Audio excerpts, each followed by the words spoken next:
with the Greater Sarasota Chamber of Commerce. We're honored to have our three candidates here this morning from District 3.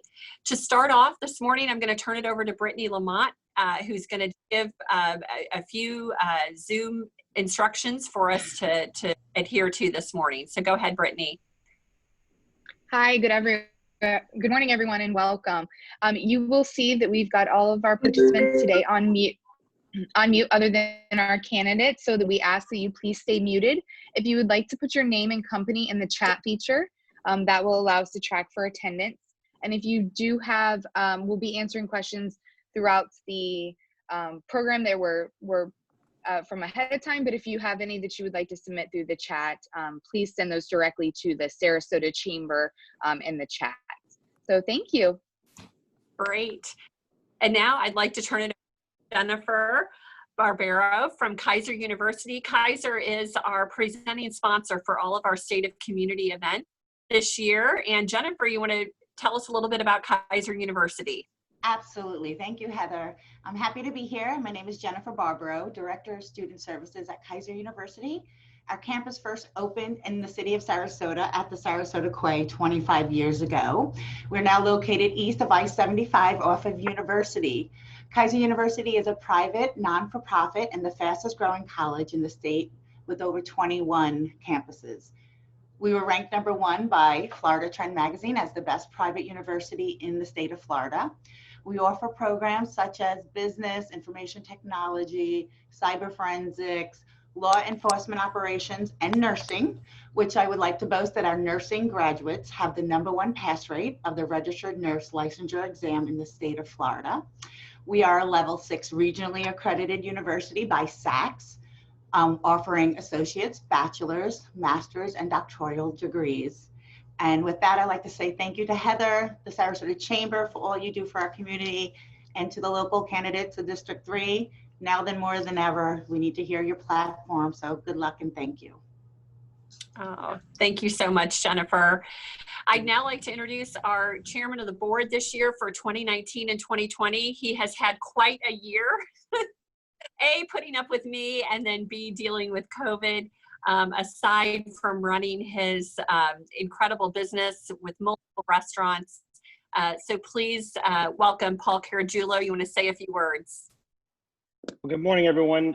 Thanks for being on this Zoom call today. Thank you to Kaiser for sponsoring the event, and to our chamber staff for doing such a great job. They do a great job anyway, but have gone above and beyond during this this interesting time that we're wandering through. And I want to say to the candidates, you know, I can tell you this. So yesterday we were in the last couple of days over here at the house. We've been getting rid of a lot of stuff that was in storage, and I came across more than a few of my old campaign mailers and signs and things like that.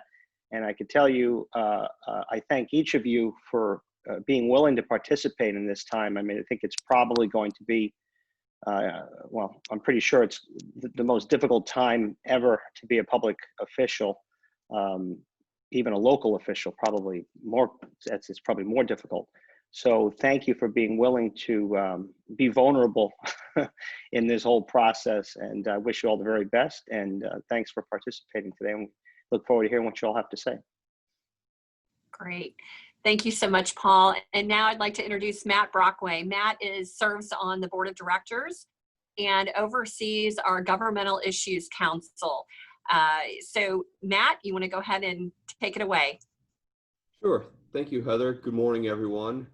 Again, my name is Matt Brockway. I'm a shareholder and land use attorney with iCard Merrill, and also the chair of the Government Issues Council. Welcome again to the Greater Sarasota Chamber of Commerce State of Community City Commission District 3 Candidate Forum. We're going to run things a little bit differently than we did with the prior District 2 Candidate Forum, mainly because we have fewer candidates and we have more flexibility and more time to ask follow-up questions and give the candidates chances to respond. And also, prior to this candidate forum, we circulated a written questionnaire, and we received answers from all of the candidates to those questions. Some of our questions today will be based upon the questionnaire, the candidate responses, or perhaps not at all for some of the other questions. To get things started, we're going to give each of the candidates a minute and a half to introduce themselves and make an opening statement. Brittany, who is on the line, will be keeping time and reminding everyone of when their time is nearing a close. And for the follow-up questions after the opening statements, we're going to ask the candidates to keep to a maximum of a minute in their responses, and shorter is just fine as well. So with that, Mr. Arroyo, you have the floor and you have 90 seconds. All right, thank you for having me and thank you for the chamber. I see a lot of familiar faces jumping in. I started volunteering with the chamber, I think in 2008. I was invited to an event with YPG and I've been going to YPG events ever since. My name is Erik Arroyo. I went to high school here locally in Sarasota. I became the first to graduate high school in my family. I was raised by a single mom who's still here today. I married my high school sweetheart, and I get to do this all in America because I'm a first generation American from the Dominican Republic. And this just solidifies one thing, that in America, anything is possible. In the Dominican Republic, I would not be where I am today if I were still over there getting my education. So I'm a wills and trust and business attorney with a firm called Band, Gates and Dramis. I have represented people before the city commission who were sort of getting harassed by the city with permitting issues or with just all sorts of minutia. And I'm running because we need someone who has seen the city change, who understands the needs of District 3. Not only do I feel that our district, District 3, gets the least amount of funding, least amount of attention, but there really hasn't been a strong champion to address the issues of District 3. So I'm running for the people of District 3 to solve homelessness. I'm running to bring common sense solutions to government. Thank you. All right, Mr. Grant, you're up. There we go. Thank you. Thanks to the chamber for offering this opportunity, especially so close to the actual election day. I recognize some familiar faces out there as well, but a lot of folks I see I don't know. So my name is Rob Grant. I live in the Arlington Park neighborhood with my wife, Flo. Flo's lived here and owned her home here in Arlington Park for more than 20 years. I graduated from Sarasota High School in 1990. So I'm a local guy. I love it here, and I'm pretty sure we're going to spend the rest of our days here in Arlington Park. This is our home and our neighborhood, and we don't plan on leaving. Although not a Sarasota native, I was born in Tampa. I'm a Florida native. I have always considered this my hometown since I graduated from high school. After high school, I moved to Washington, D.C. I went to American University, graduated.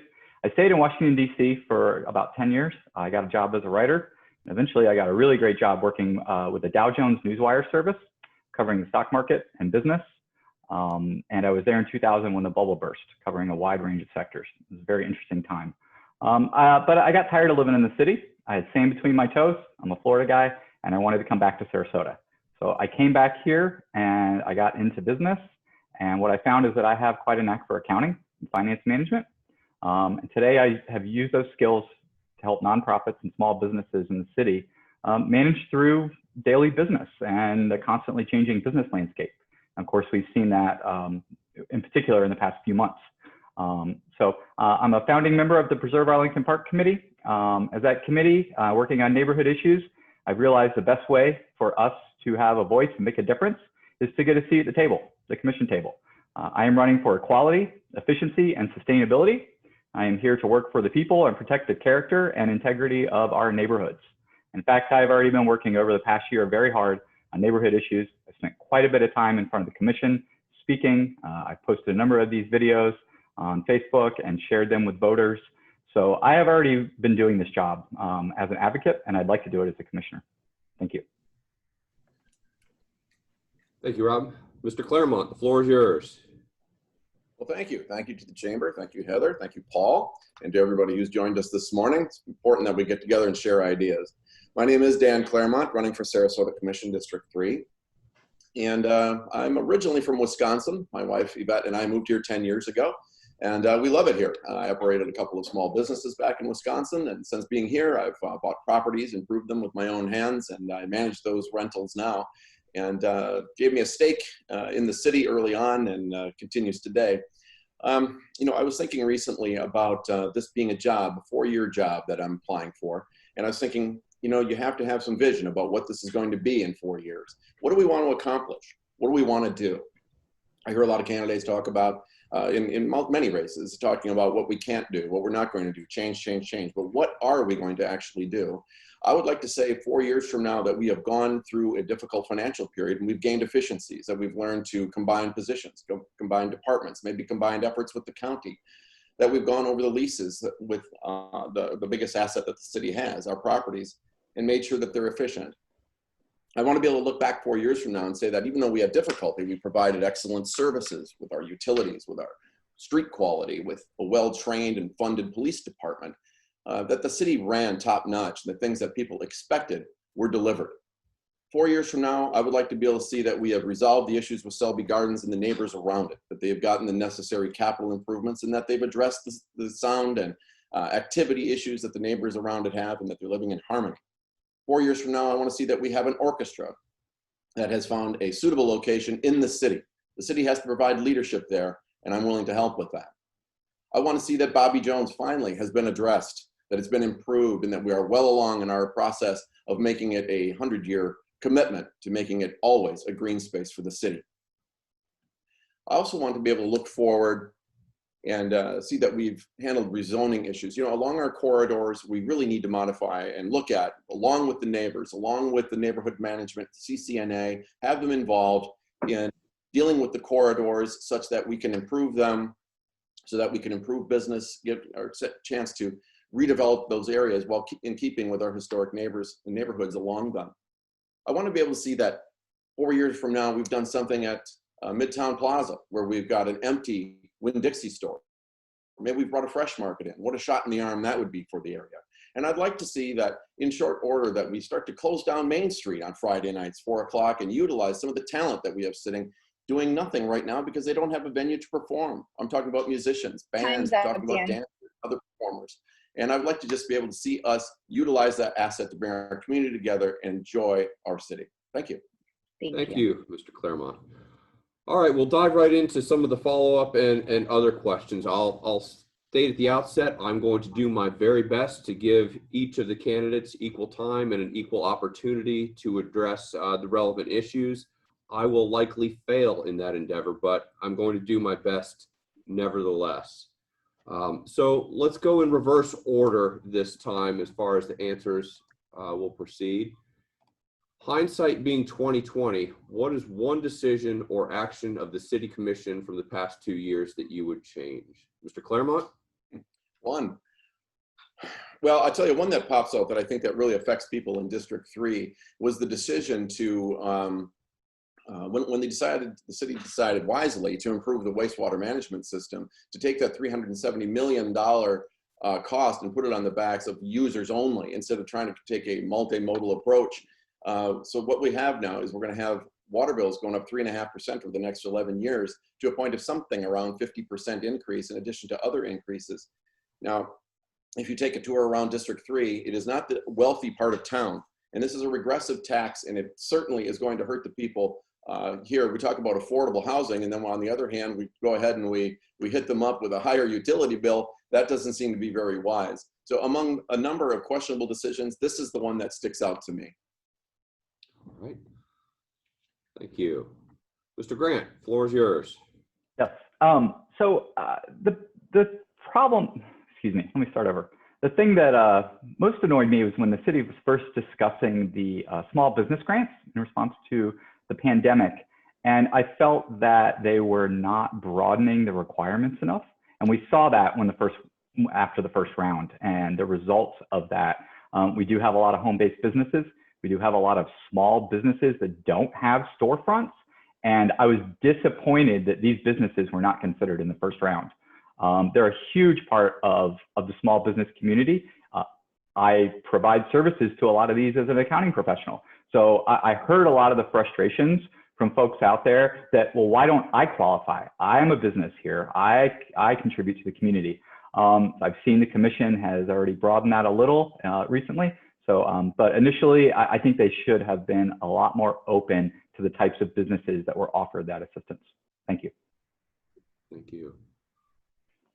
Mr. Arroyo. Thank you. That's a very, very loaded question. There's a lot of things that I don't agree with in the city. On a broad scale, the city's doing a great job at driving away our industries, our arts, and our businesses. For example, they don't bring them to the table and try to discuss ways to work with them, like with the Players Theater, like with Selby, like with the orchestra. I mean, the list is endless, like with Marine. If I were to list the things that I would have done differently, I wouldn't have spent $200,000 of taxpayers' money on a water taxi study, on an odor research study. I wouldn't have spent $500,000 on a water chiller. I wouldn't have spent $300,000 on an organic living seawall. I would not have spent the $22 million that they're going to use to develop Bobby Jones. I would have leased the Donald Ross course for $1, and I would have turned the rest into a conservation easement. Lift Station 87 is another decision. We lost a $50 million judgment. We scrapped the form-based code, just to name a few. I would have done a lot of things differently because the city continues to increase our budget every single year. They increase our taxes, they increase our expenditures, and they provide us no services. Thank you. Thank you. All right. Thank you. All right, next question. Do you support a mandatory $15 minimum wage? And we'll start off with Mr. Grant this question. Oh, you're muted. Sorry. There you Yep. Sorry. That's a tough question. I want to support it.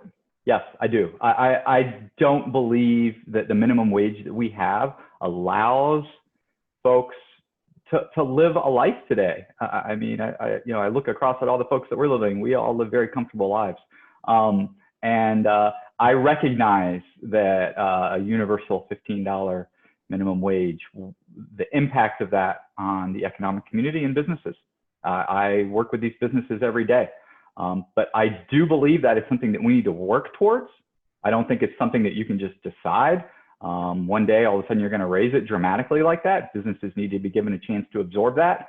But I do believe that's something we need to work towards. We need to create a living wage for our citizens and our residents in our entire country. Providing public assistance and these sorts of things does very little if folks can't help themselves and feel like they have control in their own lives. So yes, I would support it in an incremental phased in process. Thank you.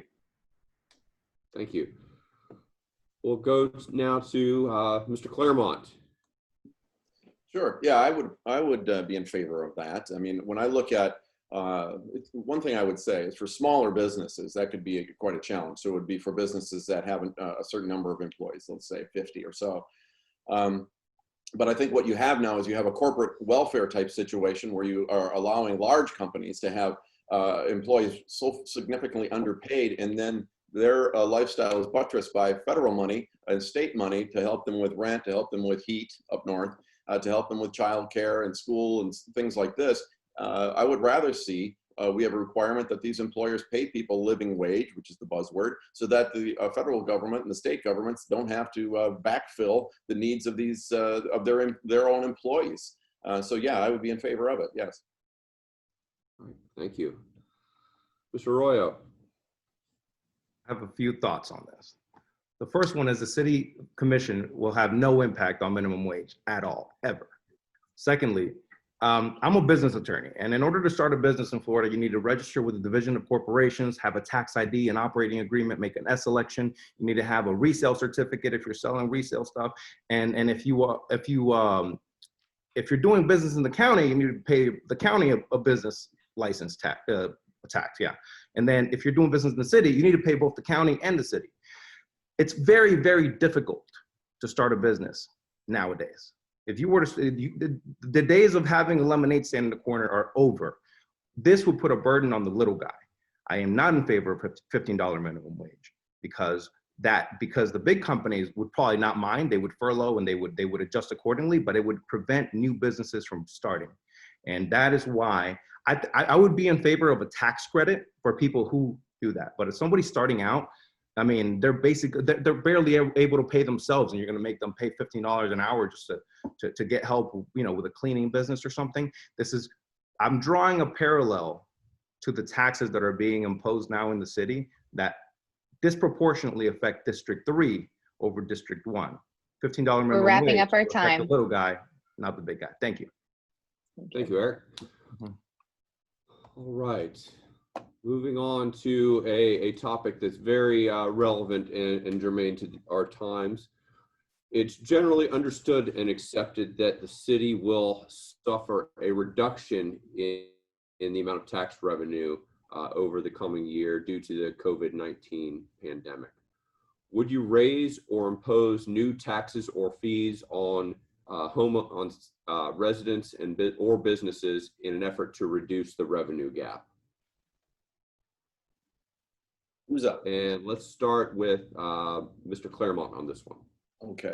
I'll tell you, macroeconomics 101, you do not raise taxes when you are in a difficult financial time.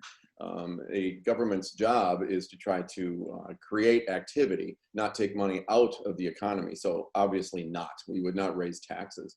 To deal with that, you have to come up with efficiencies. And I mentioned them at the top a little bit. Combining positions, combining departments possibly, or maybe working with the county and combining some efforts there, taking some of our departments and combining them interlocal efforts. Those are the kinds of things. That's the type of efficiencies. And every now and again, we have a downturn, and a downturn's a bad thing, but it can create the efficiencies that help the city be more, I keep using the word efficient, but it's appropriate, more efficient in the future. This is not about raising taxes. Absolutely not. It's ridiculous. Mr. Grant. Yes. No. Very simply, no. I mean, we saw in the budget workshop last week, the city did not propose a millage rate increase, which I do not. There should not be one. Some citizens, and I heard this from one person I spoke with, said, well, the city commission is raising our taxes. I said, actually, property values have gone up. So you will see a slight increase in your property taxes. But no, I do not support a tax increase right now. Thank you. Thank you, Rob. Eric? All right. Well, we have a general fund of about $75 million. Our biggest concern will be not to dip into reserves. And I suspect that with the shortfall in penny sales tax and sales taxes, we'll have to dip in about $5 million. I've said this in every single forum, actually. I propose a hiring moratorium because we're hiring at an exponential rate. A total review of the capital improvement projects and in terms of priorities and abandoning the Bobby Jones project for now. There's $22 million that we're trying to put in there. Have a conservation easement so it doesn't get developed, hand it to the Conservation Foundation, and lease the British the Donald Ross course, because we already have an offer out there for $100,000 a year, and then a portion of the proceeds that it brings in, and we turn it away. On top of that, a 6% cut in all department budgets except for law enforcement, and that'll bring us to about, 3 or 4 million. At least 3, and it'll bring the deficit that we'll suffer because of COVID to manageable levels. All right, thank you. So both Commissioners Grant and Claremont have mentioned achieving cost savings and more efficient use of tax funds through achieving efficiencies. What specific efficiencies do you see as achievable for the city of Sarasota? And let's go to Mr. Grant first on this one. I'm not really sure I understand the question exactly. Can you just restate it for me? Sure. In your opening statement, you mentioned that you would seek to achieve certain efficiencies within the city administration and city bureaucracy to achieve better and more efficient use of tax revenues. And do you have any specific ideas in mind for those efficiencies that may be achievable? Sorry, I don't recall stating that, but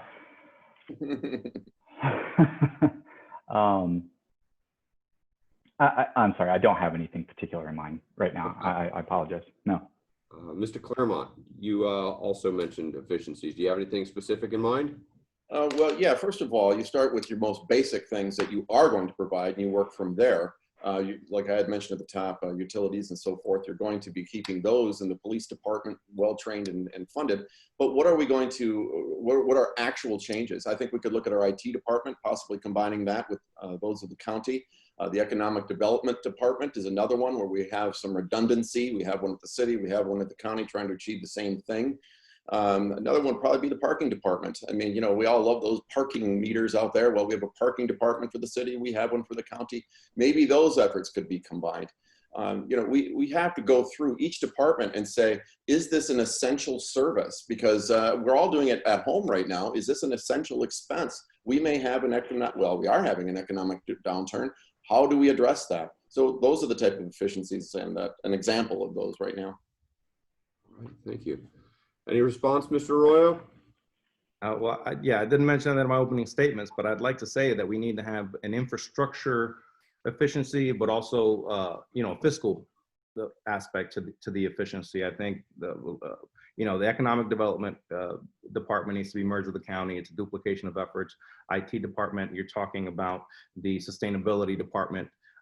Also, in terms of traffic and infrastructure, we need to not have major projects occurring on our busiest road in the middle of season, like multiple ones, which we do now on Tamiami.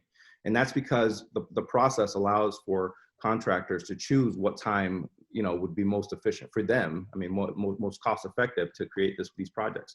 We also need to create efficiency in terms of decision making. We need an elected mayor. I've said that numerous times because right now, you know, a lot of the information is filtered. The city commissioners cannot talk to each other. They rely on the city manager, who is not accountable to the people. So we need an elected mayor, we need a form-based code, and we really need to look at traffic, like synchronizing the streetlights and having a different pattern for season and not in season. Right now, we have one pattern for all of it, which makes no sense to me.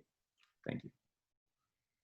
Thank you very much. So building a bit on that issue, one of the questions on our candidate questionnaire that was circulated was, do you support the Fruitville Road Complete Street Project, also known as the Fruitville Road Diet?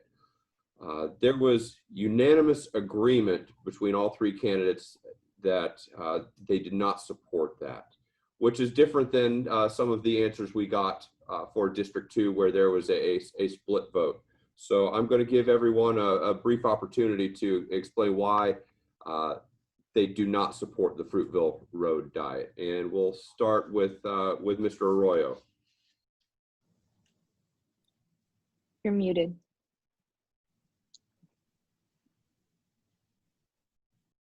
All right.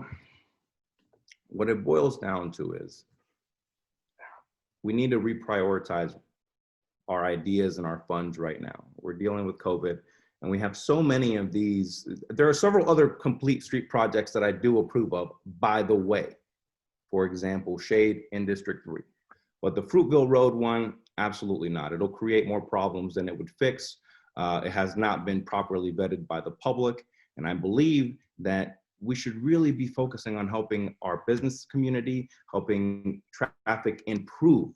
The complete street project will not help traffic improve. It actually promotes you know, local you know, bicycle and walking transportation. We have a traffic problem in Sarasota. We have a deficit and a shortfall problem in Sarasota.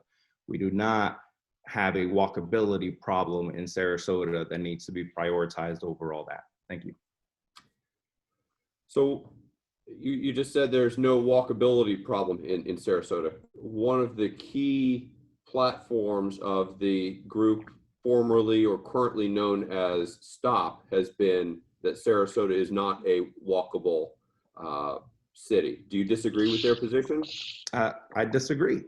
I disagree. Downtown, I mean, there is a map that's distributed over at the Sarasota Farmers Market that shows you that you can get anywhere from like Orange and Main, you can get, it shows you how long it would take. It takes about 10 minutes to get over to Selby Gardens. I mean, it's very walkable. What we can do is increase safety. That is for sure something that we should address. But again, I'm not saying that we should never do this project. I'm just not in support of doing it right now. It needs to be vetted, maybe amended accordingly. But right now, we need to focus on our shortfall and on our businesses and on our industry. All right, thank you. Mr. Grant, why do you not support the Fruitville Complete Street project? Sure. You guys, the way you guys framed the question, it was a yes or a no question. And I'll be honest, I actually typed in the middle when I first was working on this, it said maybe. I was advised I can't do that. So no, right now. And the reason is this, that we've got several big roundabout projects going on at 41 right now, and another one that's going to be upcoming at Gulfstream in 41. And I just think that it would be wise to complete these, see what the effect is of these roundabouts on the traffic flow around and into downtown. And then from there, decide, with engineers and traffic or transportation officials, what would be best for that street. It may be what they've proposed. It may be a version of it. It may be something completely different. Look, there's no doubt that downtown is split by Fruitville. We need to improve connectivity for pedestrians and for cyclists there. It's very important. But it is a very important, I don't know if artery is the appropriate word in the transportation world, but it is a main thoroughfare for folks that go out to Longboat Key and head out to the interstate. So we can't forget that. That's not going away, and the traffic's not going away either. So, but we just figure out what's going on 41 first, and then address it. And then I think the community could come together and create a solution. Thank you. So is it a fair statement or a fair summary that we should, once these roundabouts are completed, go back to the drawing board, see what the effects on the traffic pattern are, and start from square one? Well, I don't know if square one is necessary, but I think that, I think it's prudent to see what the effect is of the changes we've had before we make any other dramatic changes. And I don't think that our city is safe from a walkable standpoint in many places, or for a bicyclist. So that's one area that we definitely need to improve on for safety. But I don't think square one's necessary, but I think we need to see what the effect is first before we start making other dramatic changes around downtown. All right. Thank you, Mr. Grant. Mr. Claremont, floor is yours. Throughout this campaign, I've talked about civility and I've talked about working with others. And, in that spirit, I'm going to go ahead and agree with a number of things that Rob just said.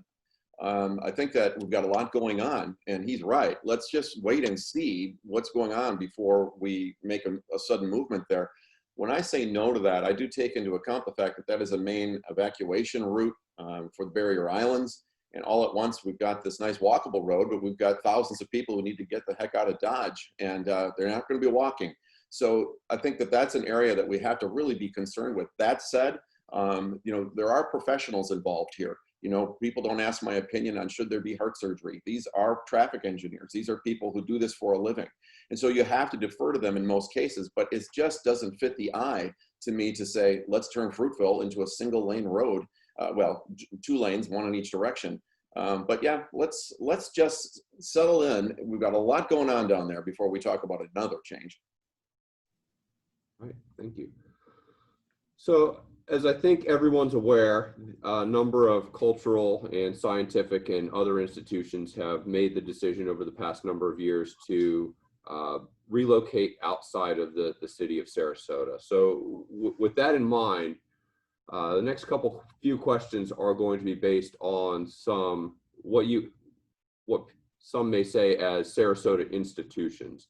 And the first one we're going to talk about is the Bobby Jones Golf Course. And the responses on the questionnaire ran the entire spectrum. Mr. Grant stated he'd like to see a conservation easement on the entire Bobby Jones Golf Club property. Mr. Claremont supports the current 27-hole public park plan, and Mr. Arroyo would be in support of leasing the property out to a commercial operator. So, and the conservation easement. I'm sorry. I'm going to give And the everybody an opportunity to explain their position on this this specific project, which seems to be a lightning rod within the city. And let's go ahead and start with Mr. Arroyo, since he's so eager to jump in here.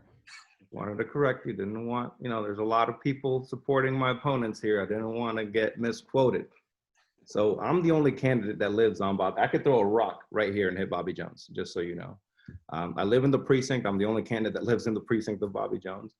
I'm in favor of keeping Bobby Jones as public space by leasing the Donald Ross course for $1 and turning the rest into a conservation easement with the help of the Conservation Foundation. And I do this for a couple reasons.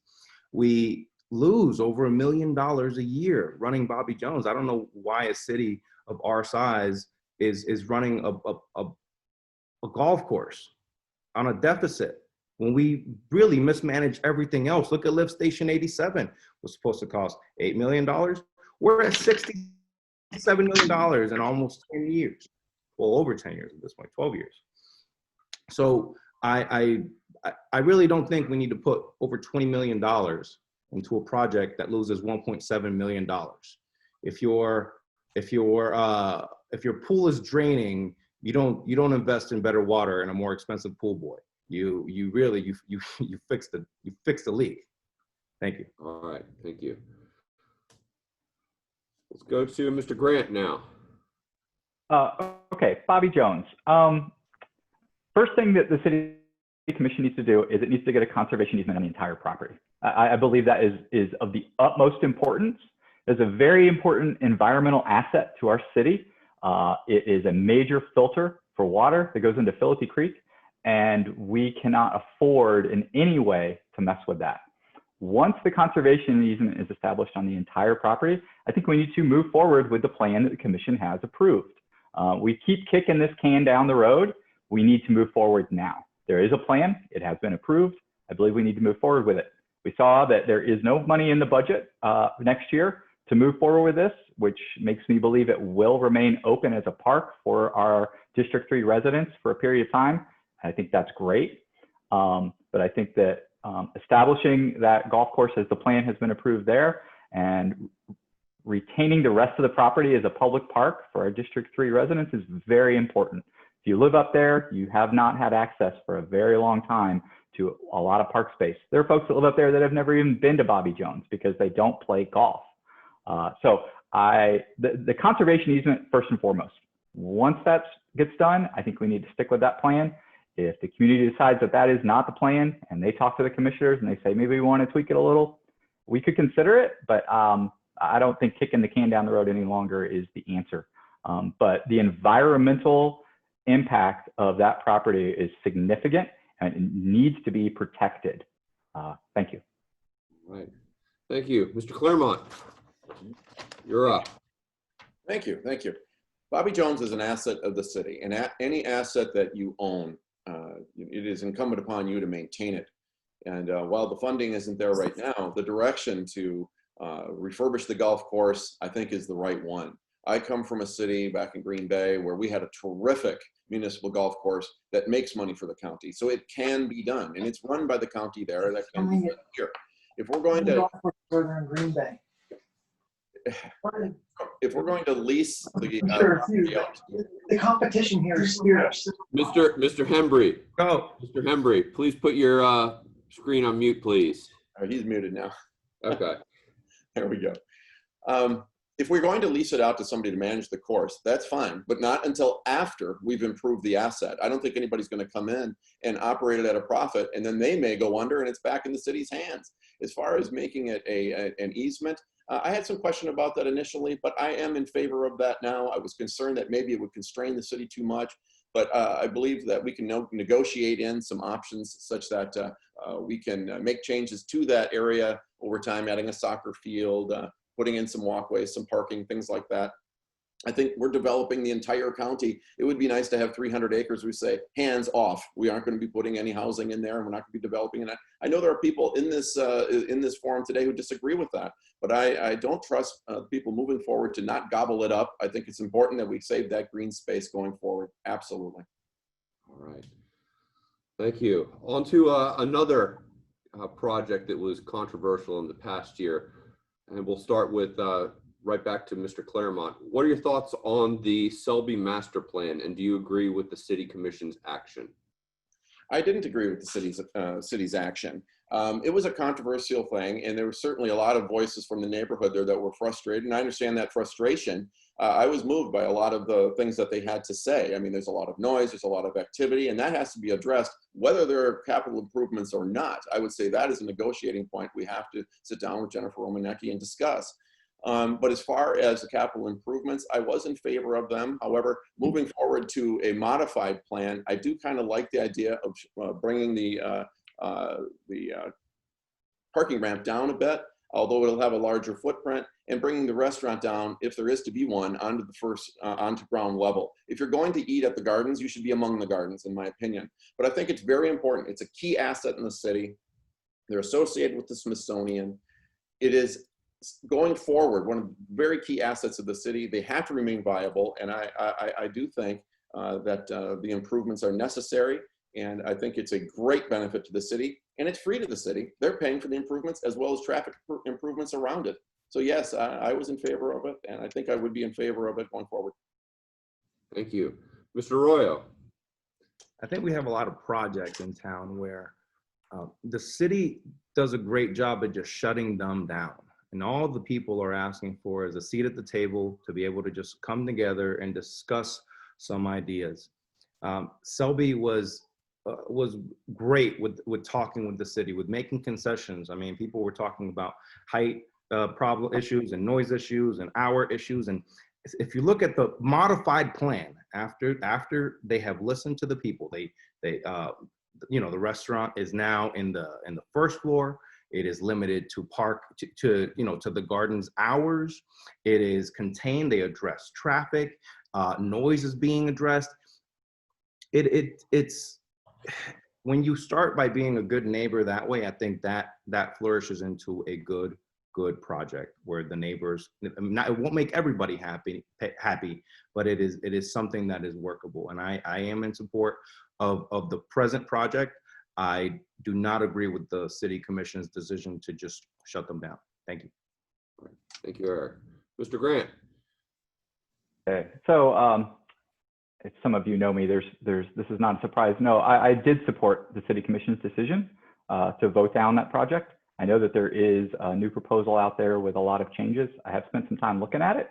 There are still some neighborhood concerns. And I will say that I even have another concern that I learned about last week during the budget workshops, that, you know, there's a roundabout plan there at that intersection. And I don't know if that has been considered as a part of that site plan.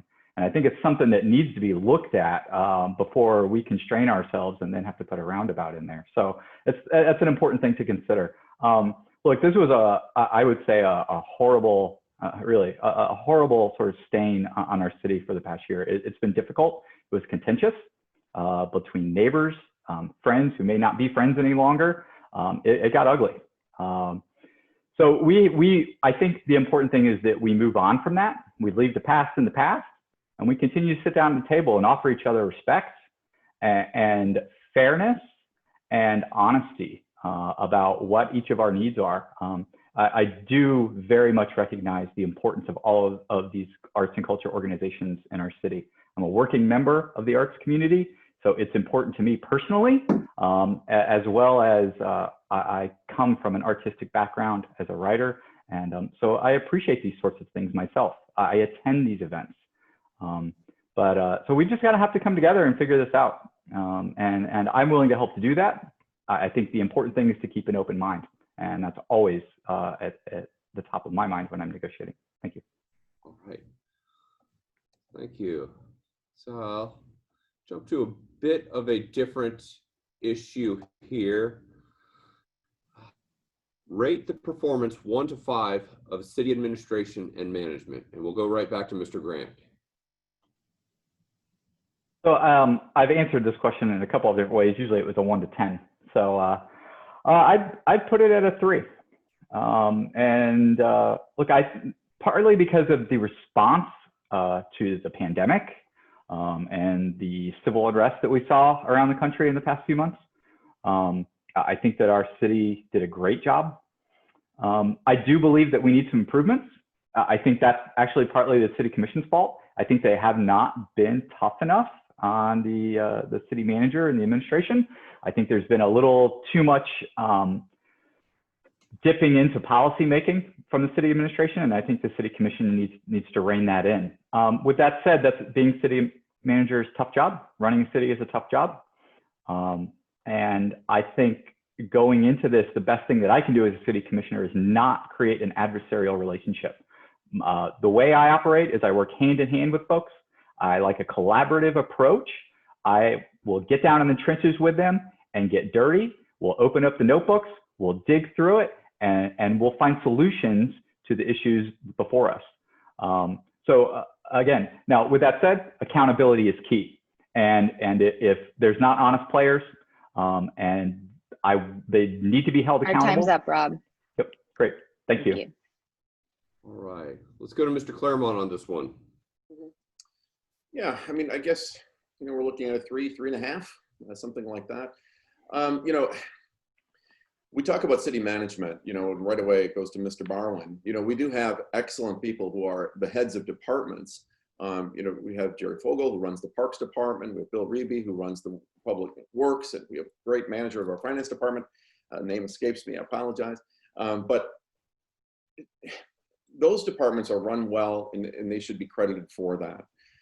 Then we get to our city commission, which bickers, which gets lost in the weeds. It's supposed to be deliberative and decision making, but they spend a lot more on the deliberative than they do on the decision making, and things get kicked down the road, next meeting, next meeting, next meeting.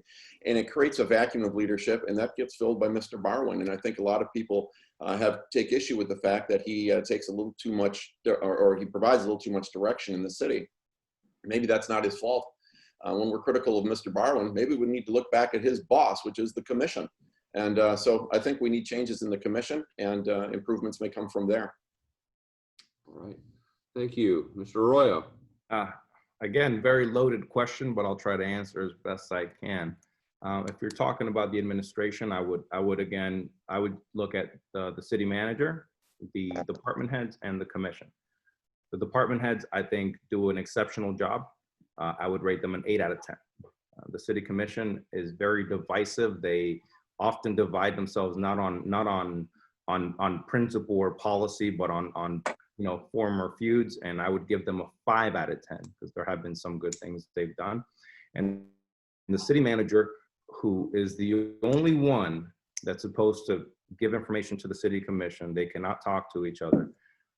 In terms of his transparency, in terms of his decision making outside of the public's view, some of these things that he's done have come to light after public records requests. I would give him a 3 out of 10. Thank you. Thank you. All right, I think this is going to be the last question, and me being a land use attorney, so we're going to go in a little bit of a land use direction here. Currently, the city has an administrative site plan review and approval process in the downtown zoning districts.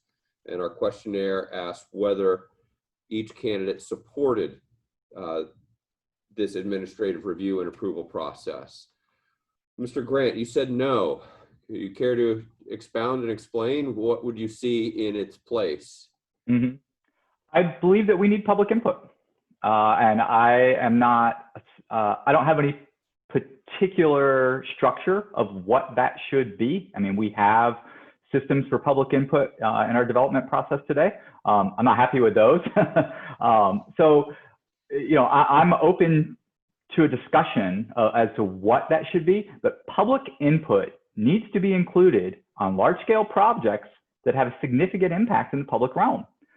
This idea that an 18-story building can be put downtown and all the decisions are made in an office, that seems counter to the way the structure of our city is set up, and the way the process is supposed to work.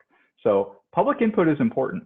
I think and I've said this many times, what I would like to see is public input moved from the middle of the development review process back to the beginning of the creative design process. an idea starts at the beginning. And so we need to be included at the beginning.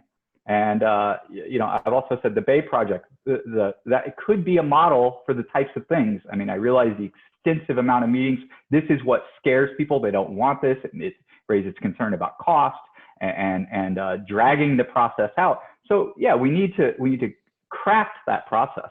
But this is important. I mean, we could eliminate a lot of the contentiousness that we've seen with these development issues by putting us back at the beginning and having an honest discussion sat down with fairness and respect across the table, where we can recognize the goals of each side, maybe be friendly, that will make it easier for compromise.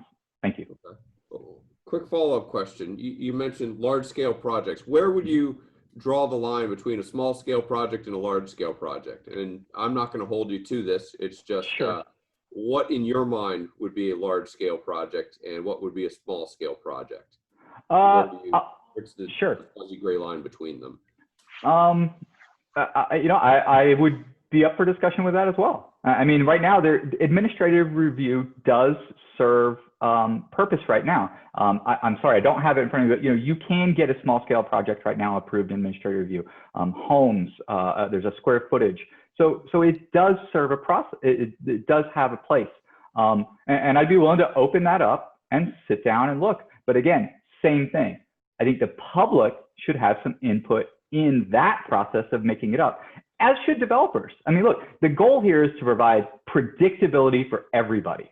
Laurel Park, they have a plan. A developer knows when they come in, this is what is expected of me. And so the types of developers that are okay with that, they go in there and they build. And the ones that aren't, they don't. And that seems like a fair process to me. So that's my answer. Thank you. Okay. All right, Mr. Claremont, you said you are in favor of maintaining the administrative site plan review and approval process. You care to explain your thoughts?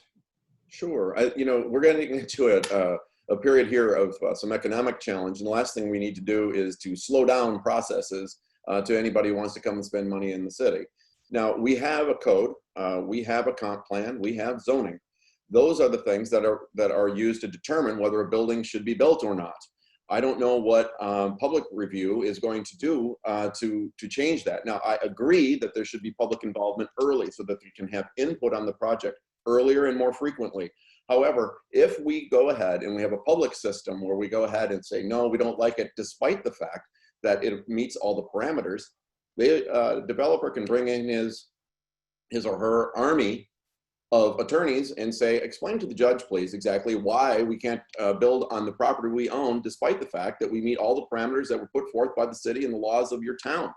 I think that just opens us up to liability. So yeah, I'm in favor of it. I get the point that we should have something to say, and I think it should be done early. All right, thank you, Mr. Arroyo. So this is one of these questions that they ask you if it's black or white. Are you for trees or against trees? Are you for traffic or against traffic? It's not, it's gray. You have to draw the line somewhere. We need a complete overhaul of our zoning code. We need something that's predictable, because we open ourselves up to liability. I was in favor of the form-based codes proposal, which was limiting administrative review to projects under 30,000 square feet and single-family homes. Can that be changed? Yes, but in order for that to happen, we need to bring back the form-based code, because we wasted 5 years and $1.5 million for nothing. Thank you. So to bring back the form-based code, would you support re-engaging Karen Murphy in the Urban Design Studio and picking up where they left off? Picking up where they left off, yes. Okay. Yeah. All right. Thank you very much.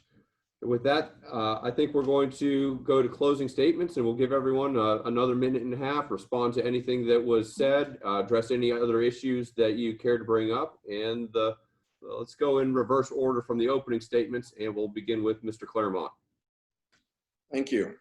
Yeah, I went a little over on the front end, so I'll keep it brief. I just want to reiterate the point that I think that when you get involved in this, you want to be involved in public service, you want to be a leader. It shouldn't be about stopping this, cutting that, furloughing that person. That shouldn't be your message. It needs to be done maybe, but what I want to talk about and what I want to perform are the things that we're going to do. What are we going to do? How are we going to bring up our community, make us more of a community? How are we going to stir the economy? Those are the things I like to talk about. In a minute and a half, we can't really get into the whole thing, but I would like to see a more active downtown. I would like to close down Friday evenings, the downtown, bring in, as I said at the top, our performers and have people come in, have community every Friday. So Friday night is kind of like our Saturday mornings when we have the farmers market. I think we have so much potential in this city, so much talent in this city. We don't have to take this recession lying down. And I want to be a leader heading us in a positive direction and talking positively.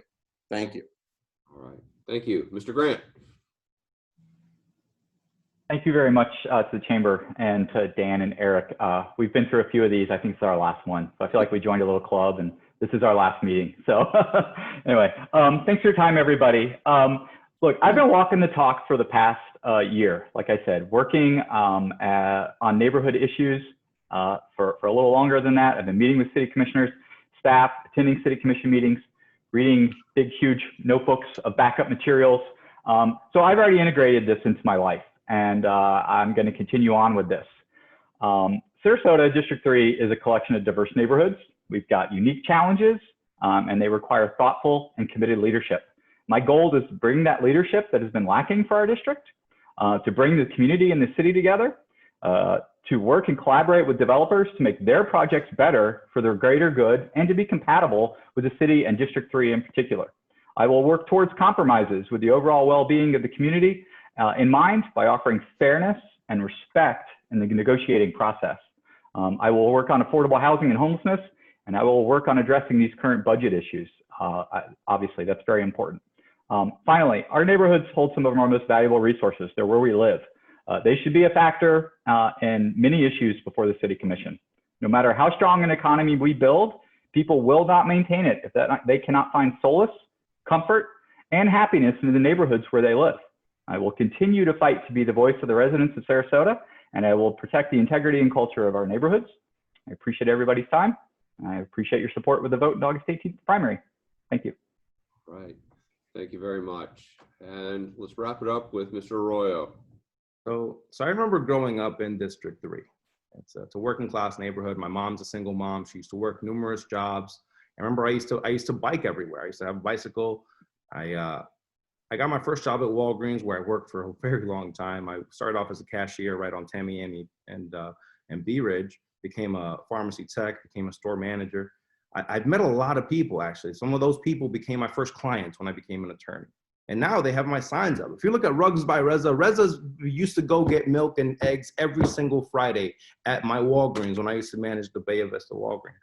So one thing you have to know, and I think it's important, it's that I am from Sarasota. I have seen the city change. I have been here. I have been invested here. I've been involved with teen court for 14 years at this point. I'm a judge at teen court. I've been involved with Big Brothers Big Sisters for 11 years. And another thing to note is that I really don't have a group, right? I really don't have a base. Most of my donations don't come from one group or industry. And I think that's important. That's important because I will read everything. I will give every decision the light of day, and I will not come to the table with a mind made up. I do think that we need that in government. I think the current city commission does not get along because they're incapable of listening to the other side and respecting each other. And that's what I intend to change at City Hall. Thank you. All right. Thank you very much to all three candidates and to everyone tuning in here. I'll turn it over to Heather for any closing remarks she may have. Wonderful. Thank you all so much for being a part of this process. Matt, great job moderating. Thank you so much. I'm going to go ahead and turn it over to Brittany Lamont from our team. We have some really exciting chamber virtual events coming up that she's going to share with you. Yes, thank you so much, Heather. So tomorrow we actually have our Shoemaker Chamber University, which is going to be focused on COVID safety and really starting with why. So we have one of the former execs from Johnson & Johnson talking to us about just safety in the workplace, and obviously very relevant with our current COVID times. August 14th as well, we have Rick Piccolo from the SRQ Airport for our CEO and Joe speaker, and he will be giving us an update on the local airport and what they're doing from a COVID safety measure too. So hope to see you virtually at one of these events. Also, I'd be remiss if I did not mention that August 28th, we have our annual Small Business Awards, which I know I always see so many of you, our 500 plus friends supporting us at the Hyatt. This year, we did make the decision to take it virtually. We're really excited about it and the reach and the platform, but we are recognizing 21 companies, honoring 7 winners and the Young Professional of the Year as well. So hope that you all will turn in virtually and join us. Thank you. Have a great day.